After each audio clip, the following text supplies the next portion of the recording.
All right, welcome. Another edition of It's Still Real to Me. And of course, everything Zaslow Show 2.0 brought to us by our title sponsor, Anna Jar and Levine, Accident Attorneys, 800-747-FREE, 800-747-3733. If you've been involved in any kind of an accident, hit and run, slip and fall, motorcycle, car accident, I send you to where you're going to be treated like family, and that's Anna Jar and Levine, Accident Attorneys, 800-747-FREE, 800-747-3733. Of course, our pal is Joey Levitt. Joey, now last night, so today, we're coming at you on a Monday for a couple reasons. Joey technically did do a show last night on Sundays, which we normally do. Joey did a reaction show, a solo reaction show, immediate reaction show to AEW Revolution. And tonight, so I'll give you my thoughts. We'll do a little bit of that on Sting. We'll talk about the Bloodline from this past Friday night. Maybe we'll preview a little bit of what's going to happen on Monday Night Raw tonight. We got big WWE Hall of Fame news that came out earlier today. And of course, Bet Online continues to be your number one source for all your basketball wagering needs, including pro and college hoops throughout the year. Also find wrestling odds with up-to-the-minute odds, stats, and trends. You can follow your favorite team's path to the playoffs with in-game live betting, contests, and all the best player props. Experience the world's best wagering platform anytime from your desktop or mobile devices. Head to BetOnline today to become part of the team. Remember to use promo code BELIEVE for your 50% welcome bonus on your first deposit. BetOnline, the game starts here. So, Joey, how did it go last night? You did a solo reaction show to AEW Revolution. How was that? I will tell you what, normally being up late doing reaction type stuff is it ended at like what about midnight? About 11? Oh, midnight? Yeah, 12. Yeah, probably right around midnight. I think I went live right. No, at it was around 12. Midnight. Yeah, no, I don't remember. I remember it was 12 because it was such a weird finish, which we'll get to. And then I looked at the clock, and it was exactly 12 o'clock when it went off the air. Yeah. It was good. Look, it's the first time we've done anything like that. Shout out to the people who were on there. By the way, I mean, first, right off the bat, we got to say shout out Gio, who says welcome back, Saz, after the the two straight Joey solo shows. For the people who don't, if you're listening on the podcast, the solo shows are YouTube exclusives. So if you want the exclusive stuff, you got to hit that subscribe button. But Gio was there. Yeah, like those, by the way, like last night, Joey's AEW Revolution reaction show, like you said, those are exclusives. Those are not being posted to the podcast. So you want to make sure that you are tuning in when Joey does those live. And last night, it's hard for me that late at night to do the reaction show. And on top of it, yesterday morning, I did ESPN at 7 a.m. It was a long day for me. Like, I was in no condition. I was fighting to stay awake through the main event last night. But it's a good point that Joey says, make sure you always have your notifications on, because like last night, and Joey's done a couple of bonus, shows. Those are exclusive to YouTube. Yeah. Because we're trying to look, we want to bring you guys as much wrestling content as possible. So sometimes it's me, maybe sometimes Zaz will jump on and do something. We want to do more reaction, breaking news when it happens. We did one Friday for The Rock's 20-minute promo that he cut. Yeah. And you know what? Look, it actually worked out really well that we did that video, because by SmackDown, that video was old. And we're going to talk about that now. Like, by the time he talked on SmackDown, his 21-minute promo, which was awesome, became old news, right? So, yeah. But it worked out really well. But again, shout out Gio. Gio was there the whole time at midnight, commenting, interacting. We probably had a good, at certain points, 10 people, watching. That's for me doing it the first time at that time of night. I thought that was pretty good. So shout out to all those people. Yeah, and we love when you guys, if you're listening to this right now on the podcast, that's awesome. That means you're listening in the future. Okay, great. If you're watching live, we love that too, because then you get to participate in the show if you want. You can comment, you can ask questions. We can bring you part of the show, which is obviously great. So we love pro wrestling. We'll do a little bit of reaction from last night, and we'll start looking forward to all the things to come this week. All right, so really glad to have you aboard, and make sure that you rate, you like, you comment. Tell all your friends. Tell your mother I said hello. Make sure you got the notifications turned on so that you never miss anything.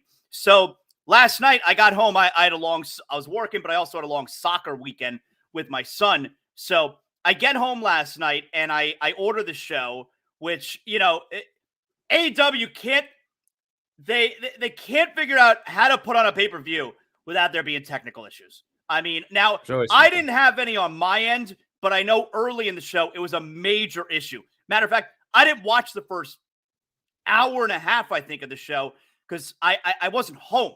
Right when I got home from soccer, I then ordered the show and I was able to watch the last half of the show live. But from what I understand, there were a lot of technical issues. Did you experience some of that last night? I didn't, but generally speaking, I order the pay-per-view and then my brother uses my bleacher and he watches it and he couldn't get on. And I know they don't have like a limit to it because it's always been the same thing. He usually uses my account and he texted me as the show is starting. He kept saying, "Did you order it? Did you order it?" And I did, and he couldn't get on. So I don't know. But really I had no frustrating. problem. I mean, obviously we'll talk about it.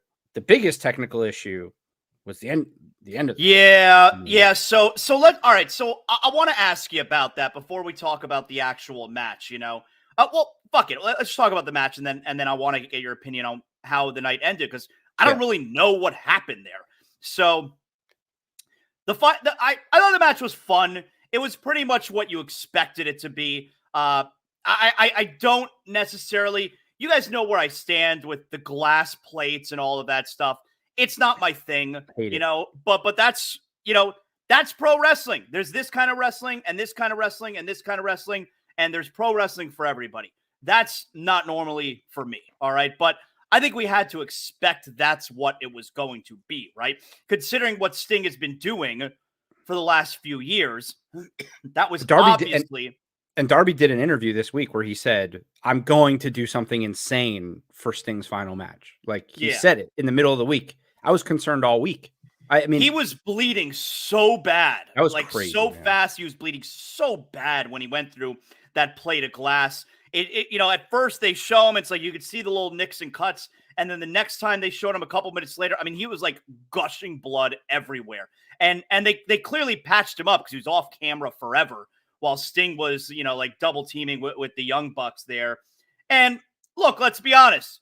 The match was the Young Bucks were props, essentially. They were props for Darby Allin and Sting to do crazy stuff to, because it was not by any stretch, what you normally see out of the Young Bucks. You got some super kicks, but that was it. You didn't see any other high-flying stuff, really, from the Bucks. They were just props for Darby and Sting. You got Ric Flair. You got Ricky Steamboat, which was a nice treat. Always like seeing Ricky Steamboat. We didn't get the Flair turn or anything like that. Were you surprised? Like, it was really just minimal involvement from Ric Flair. Well, given the way it ended, I guess a little bit, but the way things were going on TV, I mean, it felt like I felt like they were leaning so hard into teasing that he was going to turn that I started to think, okay, now he's not going to turn, because they're making you feel so much like the obvious thing is that he's going to turn on Sting. So then I was like, no, but there was the entire time Flair was laying on top of Sting.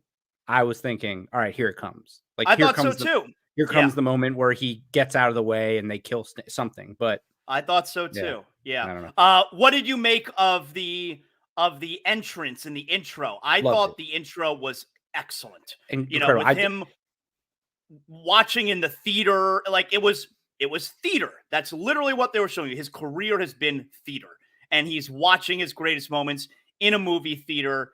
And I thought that intro was fantastic. Did you like it?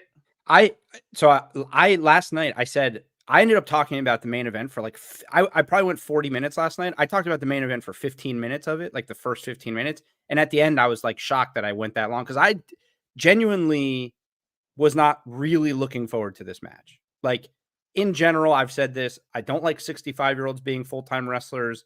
Sting has come and gone many times, and it just didn't. Overall, it was just like, okay, he's having his final match, but like whatever. They couldn't have flipped me more with the way they executed that final match to me. Like, and the entrance was what I talked about a lot. Like the theater part, the highlights, which do you think, like, I got to think that WWE owns a lot of his highlights. So that's why most of it was AEW highlights. Like there was some old Sting, but there was no NWO Sting. There was no WWE Sting. It was like some old, must have been like Crockett Sting. and then it was mostly AEW highlights. Like, good point. The only thing I was thinking was like it would be real cool to see like Sting coming down from the rafters, like those type of highlights. And then the thing with his kids was that was fucking awesome. I was like a little shaken up watching that part. I was like a little emotional. Like this is like there's no cooler thing. I don't have kids, but I gotta imagine as a father, there's no cooler moment ever in his life than that moment last night. I was really confused when his first son came out. Because he looked just like him. Yeah, as Surfer Sting. He looked just like him. And then and while it was still like a wider shot, I'm like, how did he get his hair like that? And then they go closer. I'm like, oh, that's definitely not Sting. Okay. Like I thought it was him. And then his other son comes out. And it makes sense because his tights did not say NWO on it. So that has to be copyright for WWE, which is why they didn't show any of those highlights. I think you're probably right. And then Sting comes out. So, yeah, that was very cool that he was able to come down there with his two kids who did participate in a little bit of the match. At the start, it's like, oh, all right. I mean, I get it that it's a tornado match.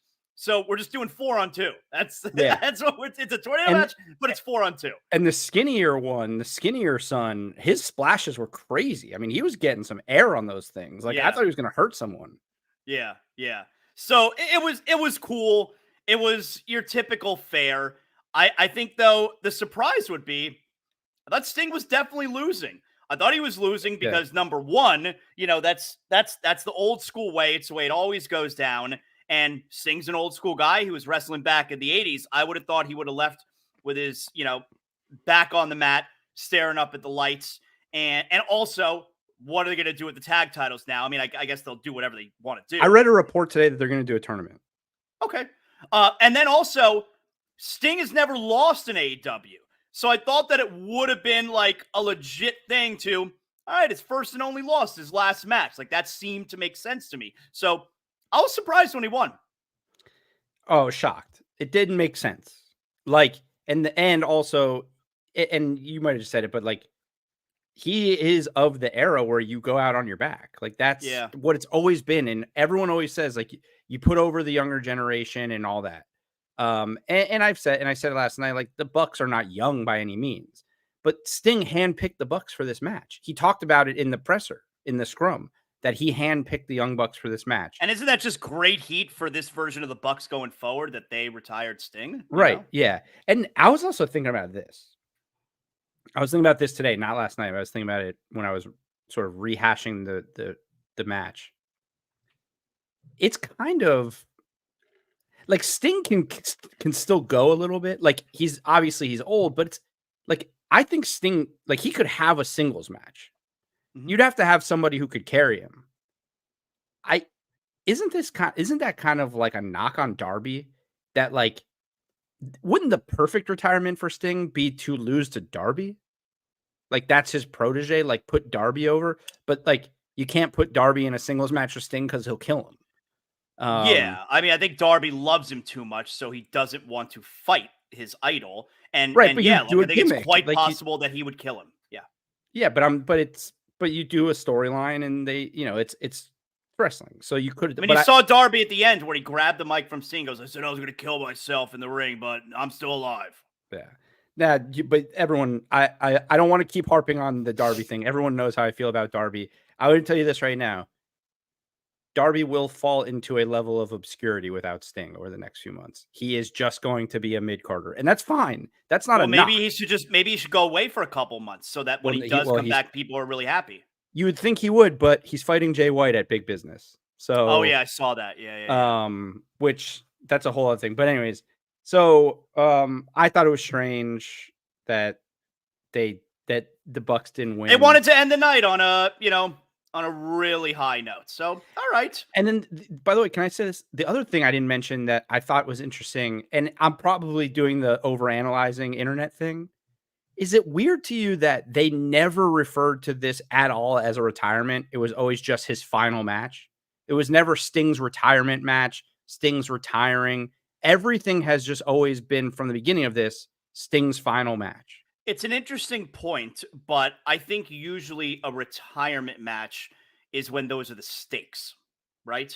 Where it's if you lose, you retire, right? Oh, Isn't I that guess you mean like a normally the way it stipulation. goes? Yeah. Yeah. I guess you're right. Yeah, that's fair. That's fair. But I do feel like when these guys go back and they do like these matches on the indies, like these old washed up guys are like, I got to get my retirement match or whatever, my one last match. Well, I mean, you So got Goldberg still yelling about it every other week now, you know? right. So I thought that was weird. So I just wasn't sure, like, is there some part of him that's leaving the door open for another match? Like, is there some part of him? It doesn't feel that way. It doesn't feel that way. Yeah, his AEW run was pretty great. So I don't think that I think it's done. I mean, he was there for 4 years. He went undefeated. Everyone loved him and Darby the whole time, and he did crazy shit that nobody would have expected. So I think it's a pretty good run. I was totally happy with the way it went last night. I thought the match was fine. I thought the intro was great. And I love Sting. Sting was a big part of my teenage years as a wrestling fan, my formative wrestling years. I mentioned it last night on the show. My bar mitzvah theme was wrestling. We had an NWO Wolfpack Sting impersonator at my bar mitzvah.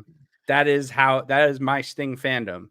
Do you have a picture of you and the Sting impersonator? He was not a very good impersonator. He was just some guy in paint. So no, I don't think I do. But that being said, I'm happy Sting's done. I just don't like full-time 65-year-old wrestlers. It makes me uncomfortable. So for me, you know, I was a WWF kid growing up, and the only way that I knew the NWA guys and then the WCW guys was because every month, you know, at the 7-Eleven, I would make my parents. First of all, I subscribed as a kid to WWF the magazine, so every month when that was coming in the mail was the best day of the month. But every month when the new episode of Pro Wrestling Illustrated would come out, you know, the 7-Eleven or whatever, I'd have my parents buy it for me because I used to love seeing the rankings.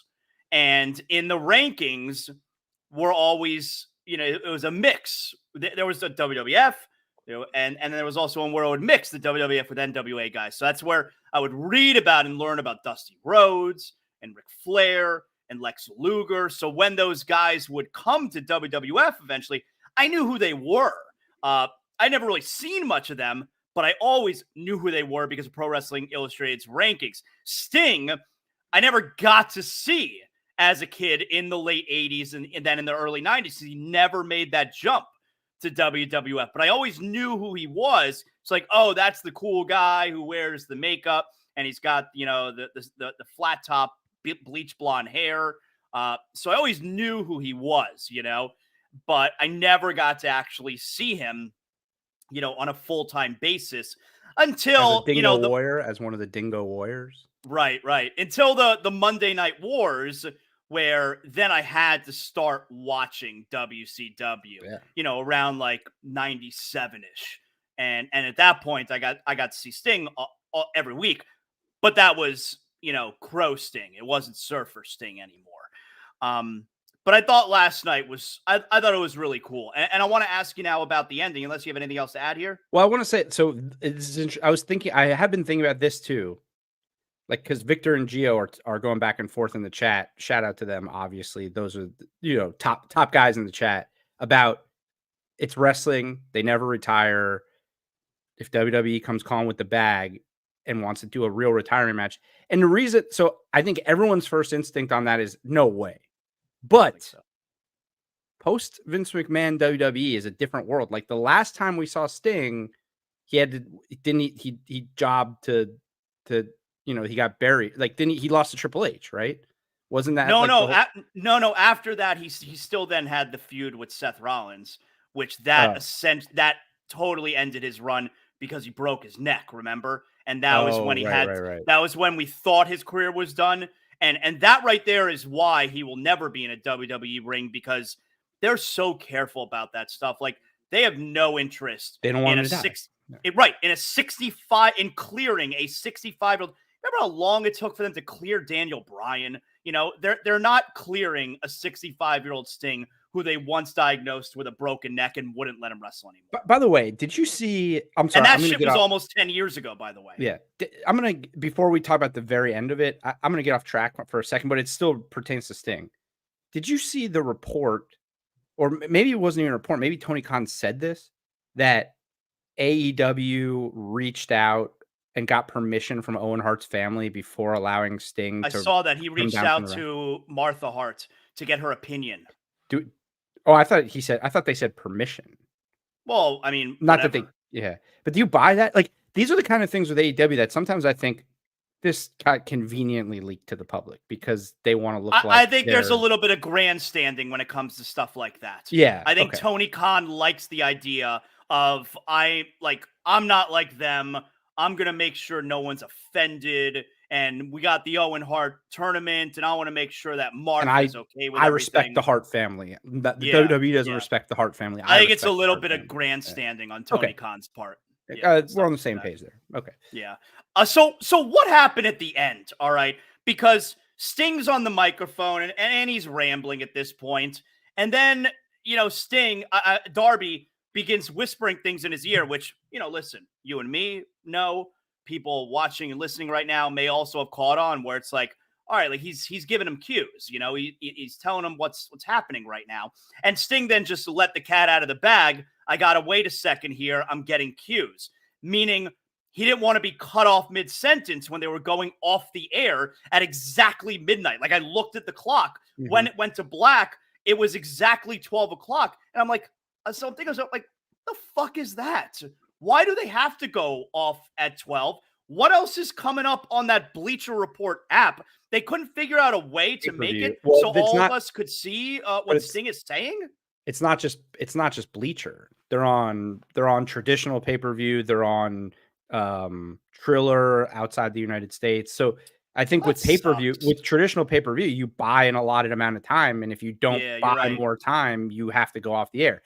My problem with the way that happened is not the fact that they didn't buy enough time. They had 4 fucking hours. My problem is you don't have to shoehorn 9 matches into Sting's retirement show. BCC versus FTR is a dynamite match. We've already seen it twice. We don't need to see it on a pay-per-view. There was at least 2 others. The 8-man Meat Madness All-Star Grand Slam match. That match was horrendous. That match did not need to be on the pay-per-view. Like they always do that, at least at Revolution. They did that same match at the Revolution I went to 2 years ago. But they don't have to. Or no, you're right. 4 hours. Everyone bought that show. I bought that show. Even though I didn't put it on until an hour and a half in, it didn't matter to me because the only reason I was buying it was I need to make sure I see the final match. And then to not be able to hear from Sting when I paid $50, that fucking sucks. Right. Put the number 1 contender 8-man match on the pre-show. Bump Bang Bang Bullet Club Gang. I have major issues with the fact that Jay White's on a pre-show as it is. So I'd rather him not even be on the show than be on the pre-show. I mean, what a waste that is. So do we have any idea what Sting said? Was there anything interesting that came out of that? I haven't watched it, but people have posted it, the full thing on Twitter. So it's out there. But I have not. That's a bad job by AEW. Like I know. We're gonna cut off in the middle of Sting talking. It's the whole reason we're watching the show. Yeah, and it's solely because it is 100%. There's too many matches. 9 matches is a lot of matches. And by the way, I said last night, like, I can't wait till they go to the extended pay-per-view schedule.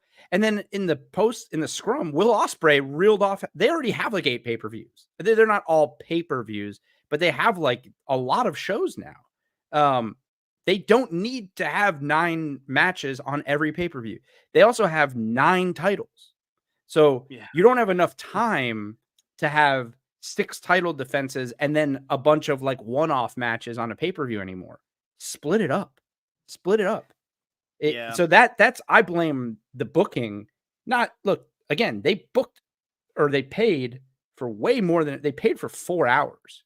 Mm-hmm. They just put way Still too couldn't much fit it on. in. They put 4 hours, couldn't fit it in. Well, maybe in the 8-man All-Star Slamboree, if you spent like 4 less minutes flexing for no reason or having the crowd yell meat at these men while they run into each other, maybe we can properly let Sting have his retirement speech. But instead, no, we have to have Wardlow and Lance Archer having a flex off. Like what are we doing? And then we're going to go out and talk about how we're the best professional wrestling company on the planet. But we blew it with Sting's retirement speech so that Will Hobbs and Brian Cage could flex at each other and grunt and people could yell meat. You're right. Them. It's a terrible job. I would have rather not hear from Sting at all, and it goes to black at the end of the match, than I got Sting on the microphone for a couple minutes, and then I didn't get to hear the rest. Like, that's so stupid. Yeah. Or just say, like, tune into AEW's Twitter account right now, and then just go stream it live on Twitter. Like, do something. Like, you got to be able to. You also have to have the right, and that is something we talked about last night. Like, somebody in the chat last night was like, AEW's got to get better writers, and I said, I don't even know if AEW has writers. I think it's apparently all just Tony. They do. No, I think they do. I think at least now I think they do. Either way, they need to have proper people in those positions that know how to pivot in that moment. Like, you got to see it coming. Like, hey, it's 11:59. We're off the air in 60 seconds. Get in the Excalibur's ear and say, go to AEW's YouTube channel. We'll be live with Sting's, comments in 2 minutes. And then you can go live on your YouTube. I mean, we live in the digital era. That shouldn't happen. Did you happen to catch my man, our trusted real estate broker, signature real estate finder, Matthew H. Mashler, sitting there on the floor? Yup. I did not. He and Neil, they flew up there to North Carolina to go see Sting's final match. Good opportunity for me to tell you about one of our sponsors here on It's Still Real to Me, your trusted real estate broker, Matthew H. Mashler, and signature real estate finder. Huge pro wrestling fan. BRCW, one of the co-founders and chairman of BRCW. He was there last night. Well, down here, though, if you're looking for your dream home in any part of beautiful South Florida, Matthew H. Mashler is your first call. He is your trusted real estate broker. You can call him right away. 561-208-3334 or go to realestatefinder.com. And if you have property that you're looking to sell, you want to make sure you get the best price and have the easiest process. Matthew H. Mashler, 561-208-3334, realestatefinder.com. If you're in the business and you want to take your career to the next level, you can join the Signature team. The Signature real estate companies are South Florida's industry leaders, ranked number one in all of Boca. And they have offices all throughout the state: Delray, Coral Springs, Fort Lauderdale, Miami, Naples, Palm Beach. The Signature team is where you want to be. So whether you're buying your dream home, you're selling your current property, or you're just looking to join the best in the business and maybe talk a little bit of pro wrestling, Matthew H. Mashler, 561-208-3334, realestatefinder.com. Matthew H. Mashler, your pathway to exceptional real estate experiences. So, yeah, they flew up there and they went to the show. Very, very cool. If I could, I don't want to spend too much time on it, but the Will Ospreay, Konosuke Takeshita match, great. Will Ospreay's unbelievable. I can't even understand how he pulls off some of the moves he does. It doesn't even make sense how fast he is out there and agile and the way he moves his body in one direction and the other. I don't know if I've ever seen anything like it. Yeah. I'm interested in your thought on this, because this is what I said. I just hope, and the reason I brought up Jay White is because in a similar vein, I just hope that they don't do this thing that AEW does, where it's like, we're going to force these dream matches down your throat where Will Ospreay's fighting every guy you've never heard of just because Will Ospreay's here now. Don't waste time. Get this guy in a main event level feud immediately. Don't waste time and have him on the pre-show like Jay White in the Bang Bang Scissor Gang doing nothing. Because, right now they don't have a ton of stars in that company with MJF out and Adam Cole hurt and people leaving, and Kenny. He is what Kenny should be, right? He could be that guy. He is Kenny. Don't waste time. He is the main event guy. Put him in the main event. He's so damn good. And hopefully, similarly to Kenny, his style doesn't lead to him not being able to wrestle for a long, because that's always the crazy. Some of the shit they're doing out there, man. It's like, and there was that one spot, I guess, where maybe, I don't know if they slipped, but it looked like he dropped Takeshita on his head from atop the turnbuckle. No, Takeshita dropped Will Ospreay. Okay. And what Ospreay was pointing at his back, and I don't know if you saw his back. Oh, he had a massive bruise on his back. Yeah, massive. Yeah. But it's just, he's fighting on he's fighting Kyle Fletcher on Dynamite on Wednesday, and I understand. Like he was in the ring at the end. I'm like, I don't know who that guy is. Here's the thing: they were in the United Empire together in overseas. Like they were basically in a faction together forever. And Kyle Fletcher is part of the Don Callis family. Cool, great, I get it. It's one of those things where it's like, oh, cool, they're in the ring together, but like he's not old by any means. But when you fight the way he fights, giving him away for free on TV for a feud that's really not going to go anywhere, you got to maximize what you're going to get with a guy like Will Ospreay, who has the potential to transcend like many guys in AEW can. Like he has that kind of star power, I think, but don't waste it because they're doing that right now with Jay White to me. And I keep bringing up Jay White because I think he's that good, but it's the same thing. Like Jay White was the IWGP champion a year ago. He debuted a year ago in April, and now he's in a trios title 6-man thing doing nothing. This can't happen with Ospreay. They just shoot him to the top. He's amazing though, man. I don't think I've ever seen anything like it before, and he's can't miss TV whenever he's on. And I will say this: it's unfortunate that the way things sort of work in the U.S. with professional wrestling is that if you can't speak English, it's going to be hard to be a top level star because Takeshita is that damn good too. By the way, just in the ring. What do you make of Takeshita doing the Tua fingers? He did he? I didn't notice. You didn't notice that? But he did like the fencing thing like that. Yeah. Oh no, I didn't notice that. You didn't notice that? So there was at one point in the match when they were trading like heavy blows, and Takeshita fell to the ground, and he was lying there like this. I don't think I noticed that. Oh, yeah. And the referee came to check on him because maybe the referee was a little bit fooled, to make sure. But Takeshita was lying there with the Tua fingers for, let's say, a good 10 seconds. He was selling the shit out of it. I'll tell you, he's awesome. And I thought it was a little bit poor taste because I don't like wondering if he's really hurt. I didn't. Yeah, but that's. I mean, I don't know. I get what you're saying, but that's. Just I don't want them to be really hurt, and neither do I. But that's that. And he sold the shit out of it, I guess. That means he got you. That means he did his exact job. Is that I can't believe you didn't notice that he was doing the fingers. I was a little. I was like looking at Twitter and I was watching that. I do need to rewatch that match, even though it was incredible and I did pay attention. There were little things that I think little details that I probably need to hone in on a little more from that match. You got anything else? Because I want to get to what happened on Friday night. I mean, the title match was. Listen, it was great. Great. I will say, I truly believe this. Hangman and Swerve is a generational feud. Like those guys could feud for the next 5-10 years, and I'm cool with it. This version of Hangman is like nothing. When he started beating up Bryce Remsburg, I freaked. I was like, oh my God, what's happening? This is crazy. Like, because the referees suck. So they should all be, except Ref Aubrey. All the others should be beat up. But like they were making a big deal about him dragging the one ref outside the ring and hurting him. And then he just literally starts beating the shit out of the ref. I'm like, this is a crazy moment in this match. And do you buy what Excalibur was saying at the end? That potentially Hangman tapped, not because he needed to tap, but because he didn't want Swerve to win. I love that story. Yes, I do believe that because I think that's why he said it. Is because that's the direction that they are going to go in now, which I would never have thought of, and it's a really cool direction to go in. It's an incredible feud, and there was people that I saw on Twitter that were disappointed that one or the other didn't win. But I will say it's going to be incredible when Swerve wins the title.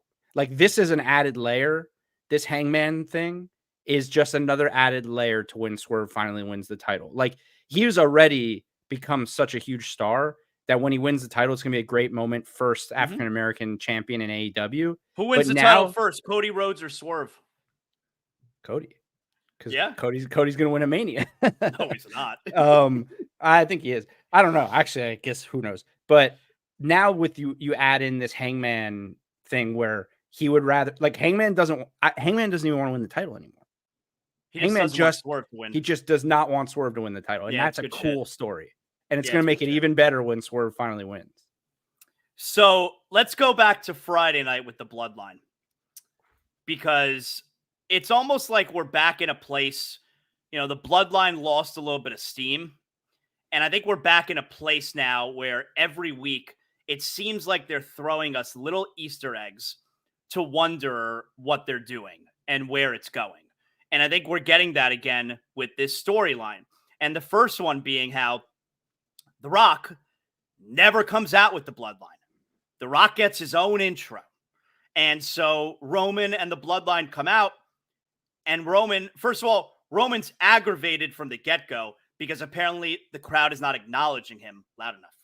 Mm-hmm. So we're also getting back to a place where I think we're getting paranoid Roman Reigns, which remember we did like 8-10 months ago, whatever it was. I think we're getting paranoid Roman Reigns again. He doesn't think that the crowd is acknowledging him loud enough. And then he's ready to leave. And Paul Heyman tells him, we can't leave yet.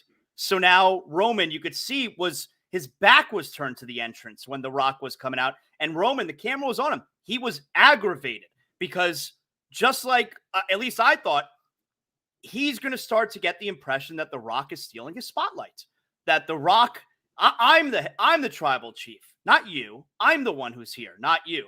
And then at the end, you get the pivotal moment where, The Rock confirming these suspicions where Roman forces, like he needs The Rock to acknowledge him before they move on any further. So I think we're back to paranoid Roman. I think we're back to a place where Roman doesn't believe that The Rock acknowledged him. Right. Yeah. Because now, you know what? It was a hesitant. It was a hesitant acknowledgement. Mm-hmm. It was like, as my tribal chief. Like the way he said it, it was like it pained him to say it, but he said it. But The Rock may be like, you may be the tribal chief, but we all know I'm The Rock. We all know I'm really in charge. You're the tribal chief, but I'm really in charge. And Paul Heyman, the whole time, especially when they were all sticking their fingers up, Paul Heyman was giving Rock a dirty look. Like, Heyman does not trust Rock. He was giving him dirty look the entire time. Are you sure he wasn't just giving him a dirty look because he puts the L up instead of the 1? I don't think so. Look, and I also think there's nothing to Victor that. wants to know, what does it mean? Everyone on the internet wants to know what it means. I don't think there's anything to that. I don't think so. Probably not. He might have like an injury that he can't do it. That's what I lean toward, actually, is that he has trouble bending his thumb when he puts a finger up.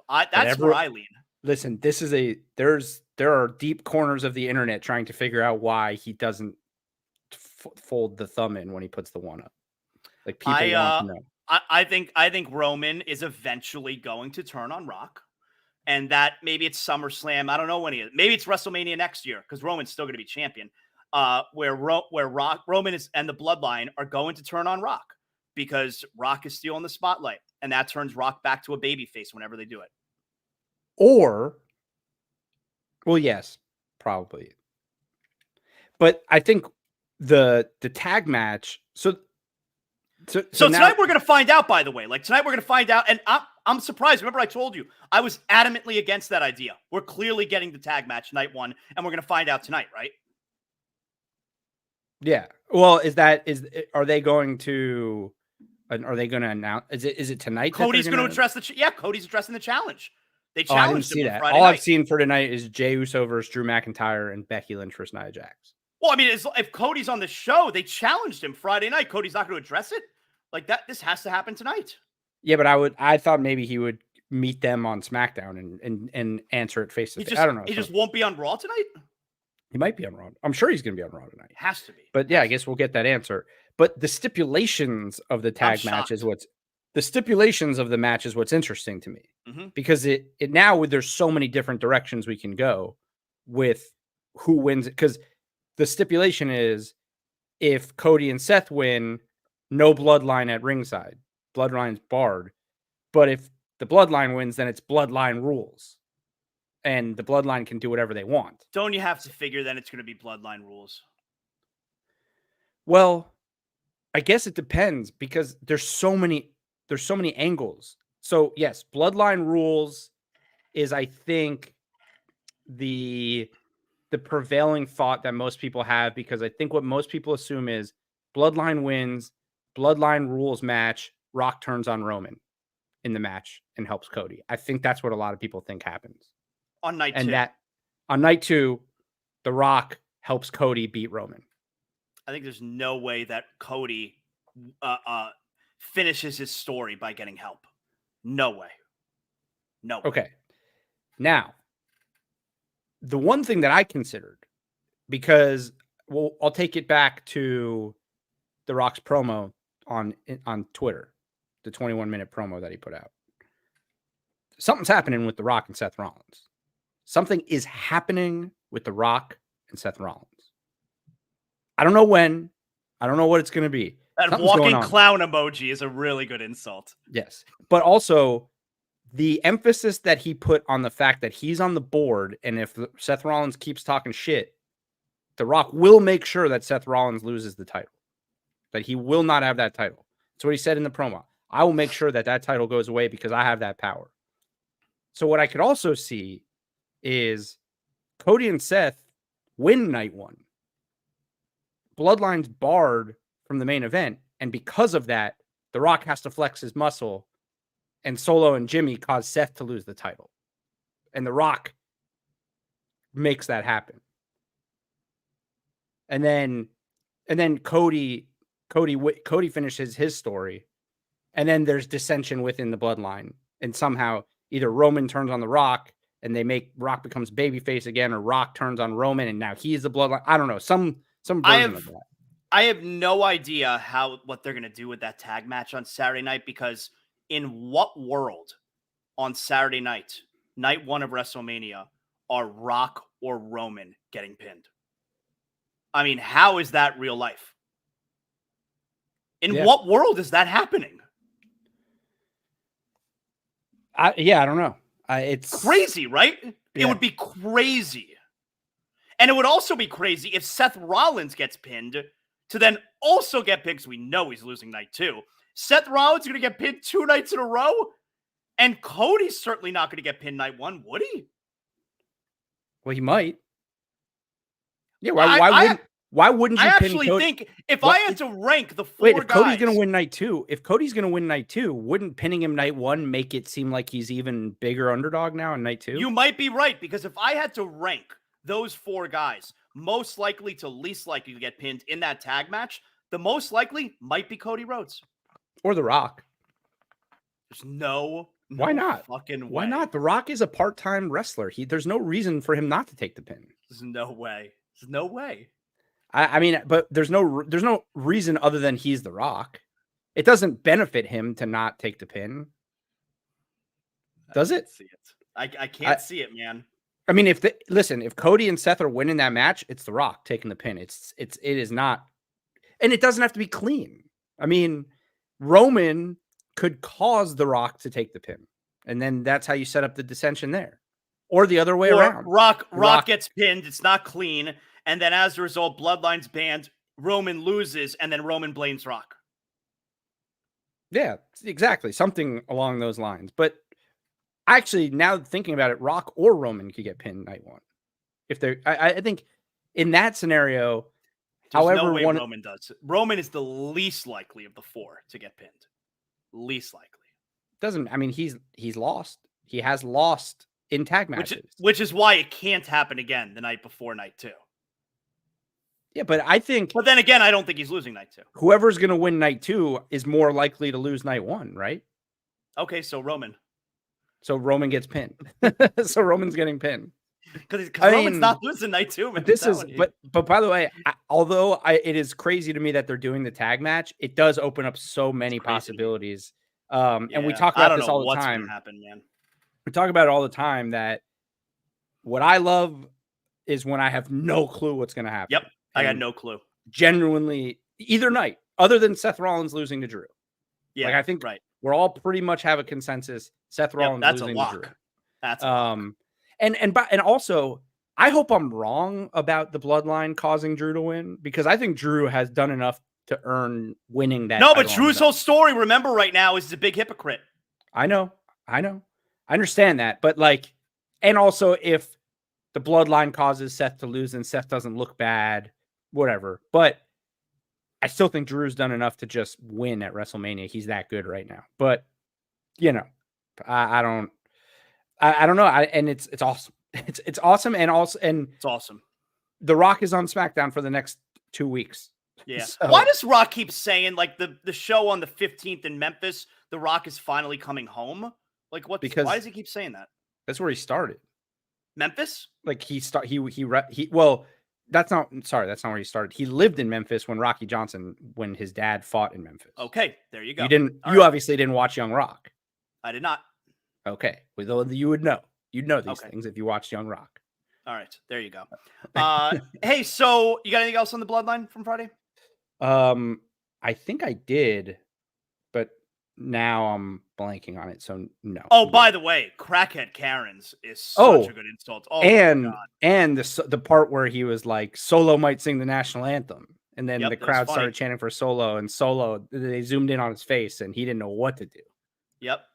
And by the way, The Rock was on fire. He was. I know you mentioned this to me while you were watching it live on Friday, and then I watched it later on Friday night.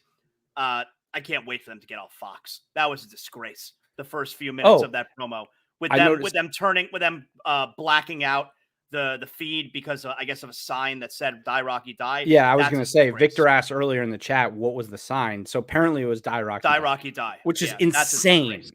Insane. Not only for multiple, like there's levels to the insanity. A, it's not even that bad. But B, the fact that the network that you're on doesn't even know the history of what's going on here. Die Rocky but forget about that. Story. Go look at some of the shows that are broadcast on Fox. Are you kidding me? Look at some of the violence that's on Fox. Forget about other shows. In that segment, The Rock said, if it's Bloodline rules, maybe I'll bash your head in with a chair. So The Rock threatened to murder Cody Rhodes.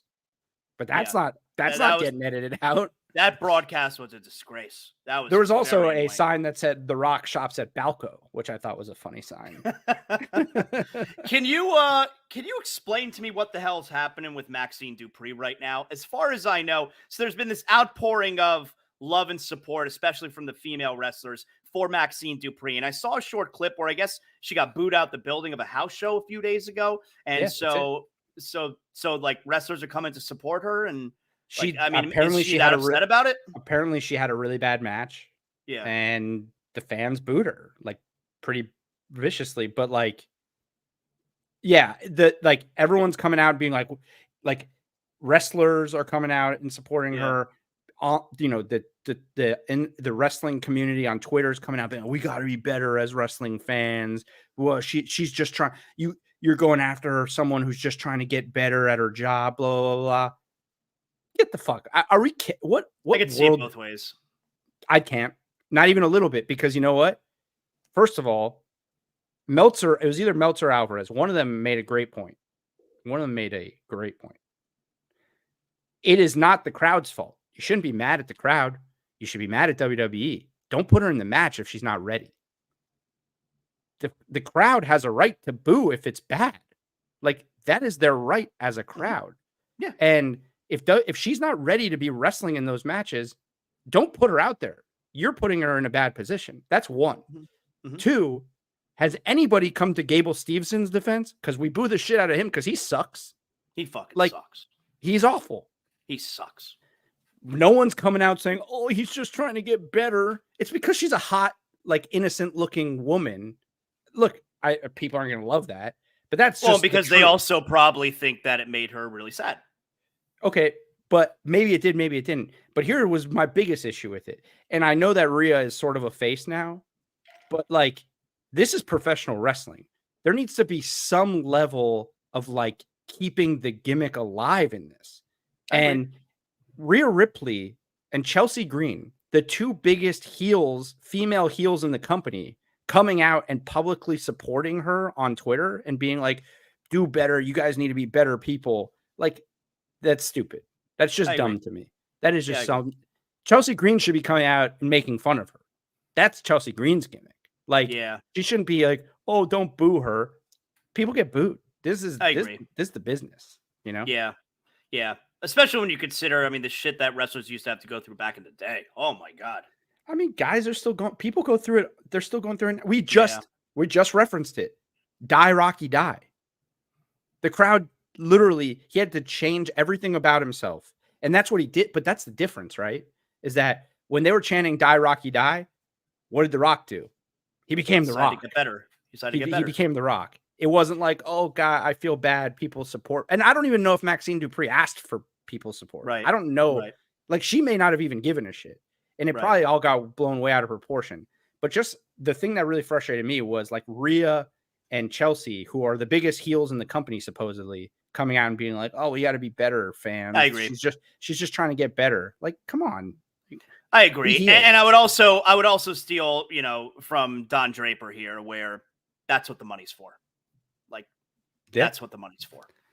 You know what? Send her to, she should just take it as motivation. If she's offended by it, then maybe this ain't the business, or maybe she just needs to be a manager again, or like, if she can't take it, then just move on. I mean, I know that's not like, it might not be PC to treat it that way anymore, but that's just what it is. Wrestling has never been an easy business. Like, it's supposed to be tough. So speaking of managers, there we go. Got some big I did news that for today. you. I set that up for you. Thank you. Did that for you. Radio professional over here. We got some big news today. The first official inductee for this year's Hall of Fame class is Paul Heyman. Amazing. Which is going to turn into great fodder with the Bloodline over the next month, leading to WrestleMania. So Paul Heyman, obvious Hall of Fame choice. The timing of it is what makes it interesting. So Paul Heyman is going into the WWE Hall of Fame. My first question is, who do you believe will induct him? Very important question. It'll either...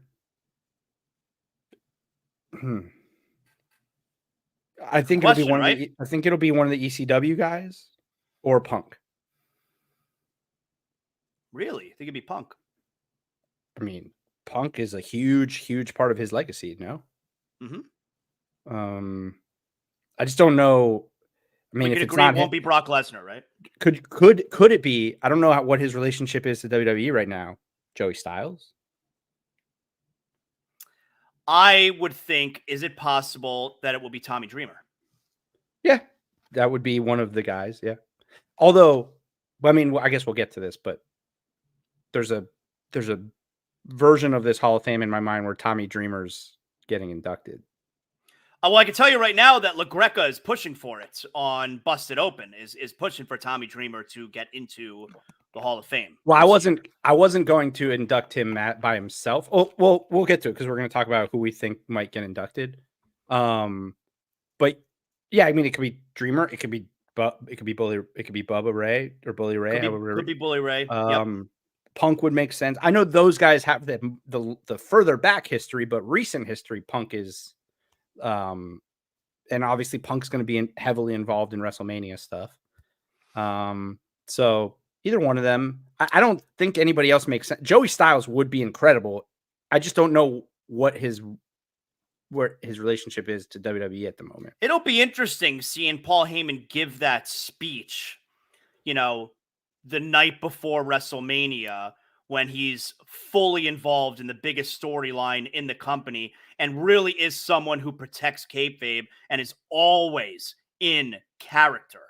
That's going to be a really interesting Hall of Fame acceptance. I think he'll be as genuine and brutally honest as anybody. I don't think he'll be in character for this. I think this is going to be an incredible speech. Like, I think it's going to be really great.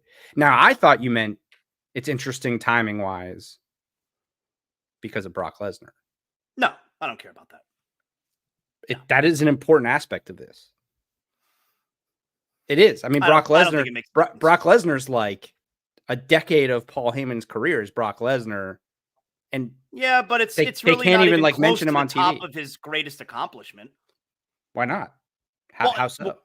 Well, his greatest accomplishment is what he's done for pro wrestling in ECW. That's his greatest accomplishment. I guess so. But he also is now the greatest manager. He's going in as a manager. He's not going in as the owner. But it's not just Brock Lesnar. Like, it's not like this induction is coming off the heels of him being Brock Lesnar's guy. Like, it's coming off the heels of him still being involved with the Bloodline. Right, so. but do you just so we just don't talk about Brock Lesnar? Yeah, can't do it. But which is kind of weird because it's not like Brock Lesnar's been convicted of anything. Matter of fact, he hasn't even been named of I know. anything. So it's kind of wild. I know, but like, yeah, they're not gonna what I would bet you if you just said to Paul Heyman, like, list your greatest accomplishments ever as a manager, high up on that list would be beating the Undertaker's streak. Yes. Like, there are things that, how does he not talk about them in a Hall of Fame speech? But given the circumstances, I don't know that he can. Who else are some guys that you would like to see going in this year with him? I think because it's Philly, so this is what I was alluding to. I would potentially induct the ECW originals as like a group. Like, as a group. Cool. Tommy Dreamer, the Dudleys, Sabu, Raven, although I don't know if Raven really counts. I don't even know if Taz counts in this, but Van Dam, Stevie Richards, Sandman, like those guys, like induct them up there as a group. That'd be sweet. That would be cool. Yeah, that'd be cool to do. It's Philly. That would be cool. I mean, the place I always go to every year is this the year Demolition finally gets in? I know that's one. When I texted you earlier, bullshit. When I texted you earlier and I said I already know one of yours, I knew it was Demolition. I mean, it's such bullshit. It's the bullshit of all bullshit. How are they not in? I think a lot of people are saying now that Triple H is in charge, they'll get in. I don't know if it'll be this year. All right. It's such bullshit. I just think because, again, I always harp on the WrestleMania 40 thing. They're going to do some big thing. Something big has to happen this year. Demolition was so big. Come on. I don't mean big like that. I mean, like, here's who I think if things the ECW idea is a good idea. Yeah. Now, I'll say this. I think if things had gone differently over the last month, The Rock would be headlining this class. But I don't think they can do it now because he's going to get booed. Well, we're still waiting for Batista. He has not been inducted yet, right? He's not. And he is a good option to headline the class. But I'll give you another one. Mm-hmm. John Cena. Why not? It's WrestleMania 40. Why not John Cena? Headline the class. Are we ready for that? Because that's kind of like a finality to his career. Are we ready for that? Is it? Heyman's getting inducted. Supposed to be. Heyman's getting inducted. He ain't going anywhere. Yeah. But it's supposed to be like a finale. Cena's already a part-timer. He's not like he's a full-timer. So I mean, they inducted Ray when he was still active and fighting that weekend. And then the other one, right? And then another rumor that I've seen that I mean, I love them. I don't know that people would love seeing them in is the Nasty Boys. That'd be cool. Ooh. Yeah, that'd be interesting. And then I think there's a prevailing thought from a lot of people that they'll put Bray in. Bray Wyatt. All right. I mean, I'm not going to sit here and say something negative. Wouldn't be nice. He had a nice career. Yeah, he had a nice career. Like, that's the way to put it. He had a nice career. He did. That's exactly how I would put it. Yeah. Yeah, the ECW. When I thought about when I was thinking about that, I was like, man, the ECW originals thing would be sweet.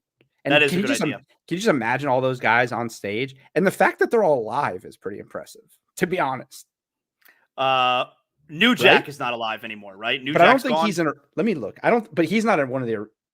I don't believe he's alive, but I also don't think he's one of the originals. Okay. Let's see. Wikipedia ECW originals. We have Balls Mahoney, Bubba Ray Dudley, Devon Dudley, Rob Van Dam, Sabu, Rhino, Sandman, Stevie Richards, Tommy Dreamer. Rhino. Yeah. And all those guys are alive. That's pretty impressive. Balls Mahoney, I don't think he's alive. I'm not trying to kill Balls Mahoney, but I don't think he's alive. You did not kill Balls Mahoney. He's dead. He is dead. Okay, good. He's dead. All right. It's not good that he's dead, but I'm glad. Unfortunately, died very young. Yes. Yeah. But the rest of them are all alive. Hey, 1 out of 15 in professional wrestling from ECW. That ain't bad. Right. I mean, sadly enough, but. Yeah. All right. Well, we gotta get ready for tonight's episode. It's in 30 minutes from now. Yeah, my brother texted me. He said Cody and Seth are opening the show tonight. Yeah, they're good. They're going to accept the challenge. It's happening tonight, man. I can't believe that we're doing that. I can't believe it. It's going to be huge. By the way, I'm just going to put this out there. I'm just going to say this. We were also going to do our top 5 managers, and I was actually kind of excited about it because my number 5, I think, was going to like really piss people off. So just say your number 5. That's it. Sonny. That was it. I mean, I could put. I was just all I could think about all day was like 1 through 4 for me was really easy, but 5, like she's serving what, 18? I think she's serving 18, right? Yeah, it's obviously given the way things have gone later on in life, not great. But hard times, man. But if I looked at when her like prime run was 94 to 98, I was 9 to 13 years old. Yeah, man. Sunny had a big impact on my life. Yeah, man. Most downloaded woman on AOL in 1996. Come on. Really? Was she? Yeah. In the world. Most downloaded woman on I was doing some research. It wasn't Sable by then? No. I don't know if Sable may have been a year or two after. Maybe a year or two after. Sunny, most downloaded woman on AOL in 1996. On AOL. Yeah. Had a big impact on my life. Big impact on my I actually think there's a chance. Like I don't know what age. Like what age? I know when you're a kid, you like say girls are like you say, oh, that girl's hot, this and that. But when you like really know that someone's like, oh, that's a smoke show. I think Sunny might be the first woman that I was ever like, oh, like that is like a hot woman. I was like 8, 9 years old. It's funny, man. Yeah. So good job, Joey. Tell all your pals you'll talk to them over the weekend when we do the next episode. I will talk to you guys next. Unless something pops up and we do another exclusive. Yeah, if it pops up, we'll and I know that Gio and Victor will be around, but yeah, appreciate you guys tuning in over the last few days. It was a big day, big weekend of news and pay-per-views. Yeah. So it'll be nice to get to sleep at a normal time tonight. So, but I appreciate all you guys.